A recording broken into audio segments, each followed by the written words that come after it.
que j'ai touché à la magie, j'ai touché à la sorcellerie, je suis franc-maçon. Je vais vous expliquer comment tout ceci est arrivé. J'ai vécu des choses. Parce que le niveau du mal qu'il y avait dans ma vie, une précocité dans le péché comme pas possible. Tout a commencé par une personne qui habitait chez nous. J'avais 7 ans. Elle venait la nuit dans notre chambre. Elle couchait avec nous. Elle était plus grande. Elle nous a introduit comme ça à la sexualité.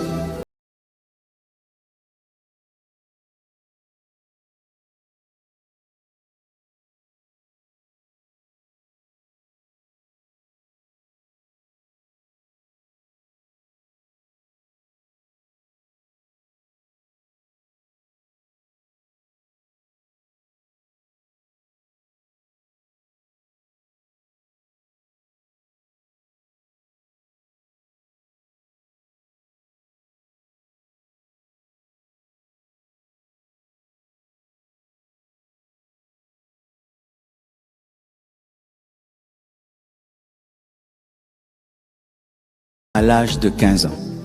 Aujourd'hui, j'ai 49 ans. J'aurai 49 ans le 27 janvier. Ça fait 34 ans que je suis chrétien. Mais j'ai vécu des choses avec l'esprit et la puissance de Dieu. Lorsque je rentre en arrière et je regarde ma vie de 0 à 15 ans, j'aurais cru que j'avais 30 ans. Parce que le niveau du mal qu'il y avait dans ma vie, c'est comme si j'avais 30 ans. Une précocité dans le péché comme pas possible. Tout a commencé par une personne qui habitait chez nous. J'avais 7 ans. Elle venait la nuit dans notre chambre. Elle couchait avec nous. Elle était plus grande. Elle nous a introduit comme ça à la sexualité. Et quand elle nous a introduit comme ça à la sexualité, elle pouvait organiser des orgies. Des petits-enfants. Elle se plaisait à voir des petits-enfants s'accoupler.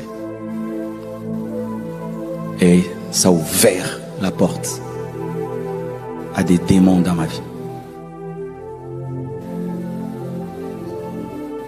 Après, il y avait une personne adulte qui avait une collection de plus de 70 livres pornographiques. Des livres sans photo que j'ai lus entièrement. 77 livres, retenus tout ce qui était écrit dedans. Au point où j'étais devenu le conseiller des jeunes et des grands en matière de sexualité. Quand ils avaient des problèmes avec leurs copines, c'est moi qui venais voir. Et d'autres, je ne peux pas dire, car j'ai honte de certaines choses. Mes frères, à l'âge de 10 ans, des sorciers sont venus me manger. Elles ont traversé le mur. Elles sont entrées dans la chambre. Quand elles sont entrées dans la chambre, elles chantaient mon nom en swahili, avec un tam-tam et une casserole bouillonnée dans l'espace.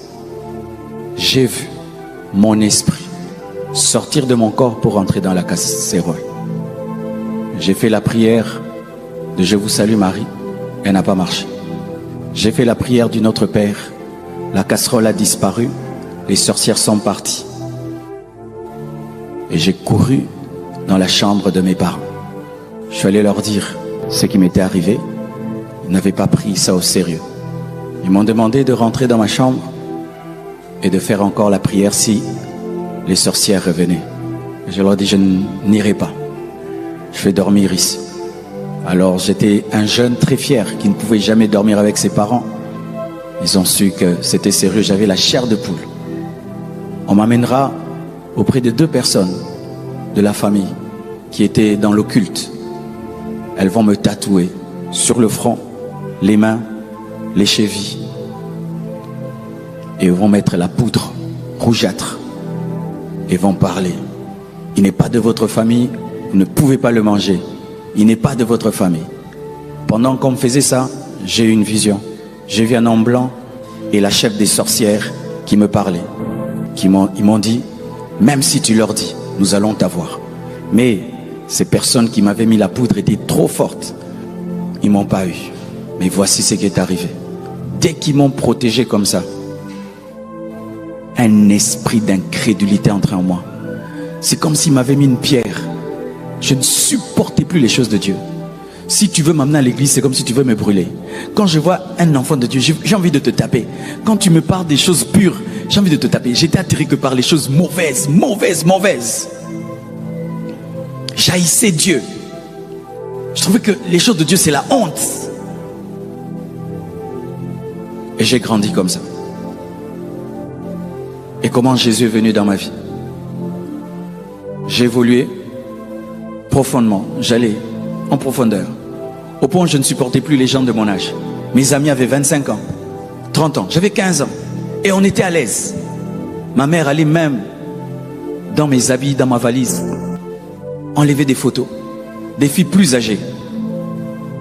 Si une fille à mon âge, je trouvais que c'était une gamine. On va causer quoi? On va parler de quoi? Et ma mère était dérangée par ça. Un jour, mon oncle, qui était mon modèle, il était riche, il était beau. Il avait tout ce qu'on peut désirer. Mais il était païen. Chaque fois je disais, je serai comme tonton Popé. Je serai comme tonton Popé. Il a l'argent, il a la richesse, il est beau, il s'habille bien, il s'amuse dans le monde. Un jour il vient chez nous, en train de chanter un cantique chrétien. Et il dit à mon père, grand frère, j'ai donné ma vie à Jésus. J'ai été déçu. Parce que lui, il était tellement riche qu'il invitait tous ses neveux chez lui chaque fois en vacances de Pâques. Et là-bas, il avait une piscine, une grande maison, des vélos. On utilisait son standing de vie pour avoir des copines. Et lui s'est converti. Quelle déception. Il organisera encore des vacances dans sa maison. Et je suis allé chez lui à la maison. Mais cette fois-ci, ce n'était plus comme avant. Il y avait des pasteurs dans toute la maison. Des serviteurs de Dieu partout. Tu vas à la cuisine des pasteurs, au salon des pasteurs, partout des pasteurs. C'était parmi mes vacances les plus dégueulasses de ma vie. J'ai dit, ça c'est quoi? C'est devenu une église. Pas moyen de faire le péché. Et on nous prêchait. Ça ne passait pas. Un jour, mes frères, je suis allé prendre mon bain pour me préparer à aller voir une copine. J'entre dans la salle de bain. Je veux sortir. J'ai une apparition. Jésus m'apparaît. Il me parle. Il me dit, Marcelo, convertis-toi. Comme tu entends ce baffle, j'ai entendu la voix de Dieu comme ça. Une lumière m'apparaît. Et je réponds à la voix. On se convertit comment? La voix me répond. Souviens-toi des paroles de mon serviteur Jean. Jean me disait, fais un pas, Dieu fera le reste pour toi. Fais un pas, Jésus fera les 9 pas pour toi. Parce que moi, je voulais changer d'abord et ensuite devenir chrétien. Je disais à Jean, si même je me convertis aujourd'hui, moi je vais abandonner. Et en ce temps-là, on nous disait que les métis ne prient pas. Et je lui disais, Jean, est-ce que dans votre église, il y a quelqu'un qui a cette peau? Personne. Tu veux que je sois le premier métis de votre église? Nous, on ne prie pas. Nous, on est mauvais, on est impudiques, on est des orgueilleux, on est des mécaniciens. C'est ce qu'on disait des métis. Même si je prie, je vais abandonner. Laisse-moi tranquille, Jean.